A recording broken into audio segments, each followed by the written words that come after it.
administrative records. We're not going to ask people to convert them if you're doing a work comp case or anything of that nature. Now, there are some administrative records in, let's say, child support recovery type documents, and under Chapter 252C, 252F, or 252H, that are considered government agency administrative records, but they're so limited, they do need to be filed. We're talking usually about 1 or 2 documents in those cases for like child support type purposes, not the huge administrative records that you'll see in work comp type cases. The other things that can be exempted here is you're doing a post-conviction relief case and you have this old transcript that's in paper. You're not required to get that converted. It can stay in paper. Again, there may be situations where everybody decides it's a lot easier. You might be able to scan it in and OCR it so you can do word searches on the document or whatnot, and if that's the case, that can be worked out, but it's not a requirement. There's also those cases in trials where you just can't. It's just not an item that can go into the EDMS system. As we used here, like the chain that broke and injured the plaintiff or that type of thing. We expect that, and we anticipate those types of documents or those types of evidence.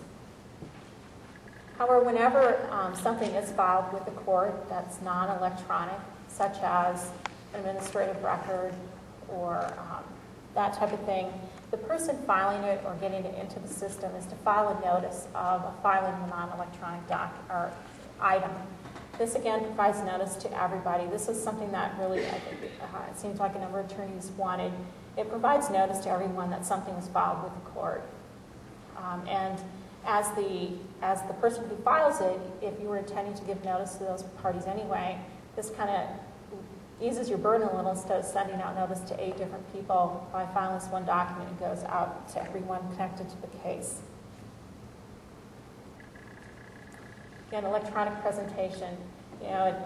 This is where you run into order hour and you hand the paper across the desk. This is that kind of concept. How do you hand this proposed order or this motion or this document across the desk for the judge to look at?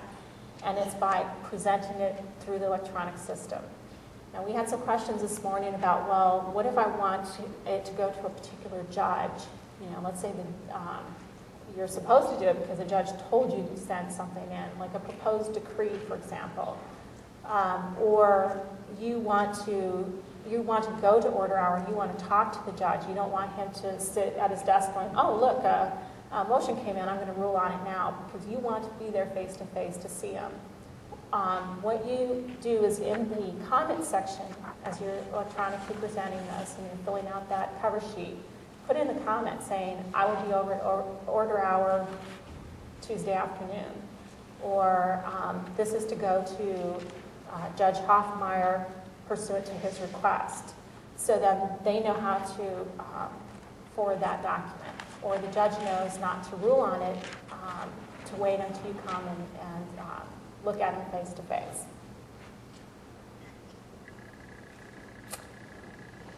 Now, when you're doing electronic or proposed orders, we want that almost everything you file will be in a PDF format. That means it for the most part, can't be changed. It's going to be locked down solid.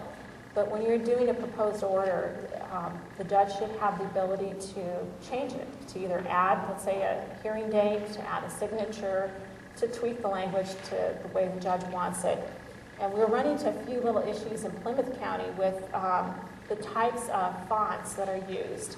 And we're trying to come up with an acceptable list that doesn't, I think someone this morning mentioned that whenever they convert it from one thing to another, it looks like, I think they said their little kid did it because all the formatting changes and whatnot.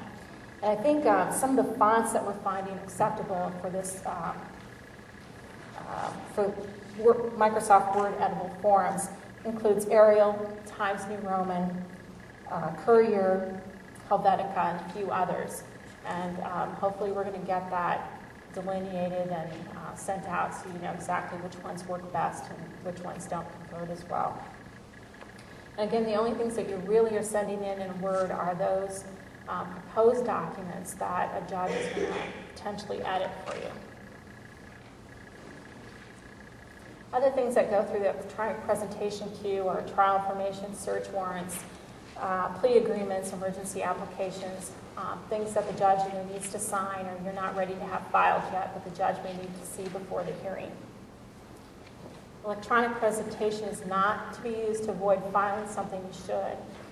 Maybe if you're thinking, I just want the judge to see it, but I really don't want it to go in the file, that's probably not, it just depends on your judge, that's probably not the real intent here.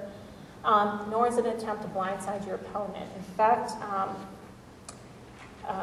you're going to have a difficult time doing that because one of the requests during the public comment period was that there be a notice of electronic presentation. So just like when you file a document, notice goes out to all the other people connected to the case. Notice will go out, in this case, that something is being electronically presented and sent to the presentation queue.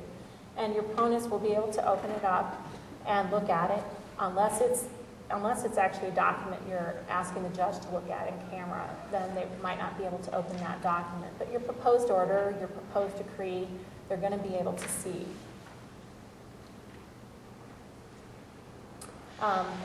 Again, items that they might not be able to see would be maybe a search warrant, trial informations, the emergency removal applications to remove a child from a home, and documents proposed under seal.